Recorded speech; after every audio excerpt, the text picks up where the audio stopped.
ഇന്ന് തിരുവനന്തപുരം ഒരു ഫോർട്ട് സിറ്റിയായി, ഒരു പോർട്ട് സിറ്റിയായിട്ട് മാറിയിരിക്കുന്നു. തിരുവനന്തപുരത്ത് വിഴിഞ്ഞം തുറമുഖം യാഥാർത്ഥ്യമായിരിക്കുന്നു. കഴിഞ്ഞ 35 വർഷക്കാലമായിട്ട് വെള്ളത്തിൽ ആണ്ടുകിടന്ന വിഴിഞ്ഞം തുറമുഖം ഉയർന്നു വന്നിരിക്കുന്നു, പൊങ്ങി വന്നിരിക്കുന്നു. അതിന്റെ 1ാം ഘട്ട വികസന പ്രവർത്തനങ്ങൾ പൂർത്തിയായിരിക്കുന്നു. സാക്ഷാൽ നരേന്ദ്രമോദി വന്നിട്ട് അതിന്റെ 1ാം ഘട്ട കമ്മീഷൻ അനുവദിച്ചിരിക്കുന്നു.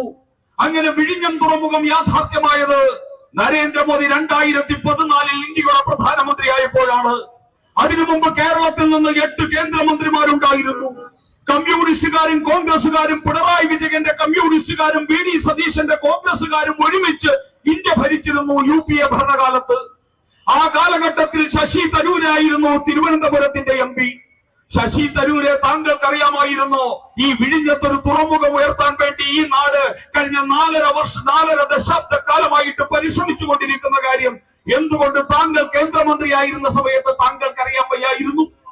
നിങ്ങൾ കമ്മ്യൂണിസ്റ്റുകാരും കോൺഗ്രസുകാരും ഒരുമിച്ച് ഭരിച്ച സമയത്ത് എന്തുകൊണ്ട് വിഴിഞ്ഞം തുറമുഖം ഉയർത്താൻ നിങ്ങൾ ഒരു ചെറുവിരൽ അനക്കിയില്ല എന്നുള്ള ചോദ്യം ഈ അനന്തപുരിയിൽ പ്രസക്തമല്ലേ?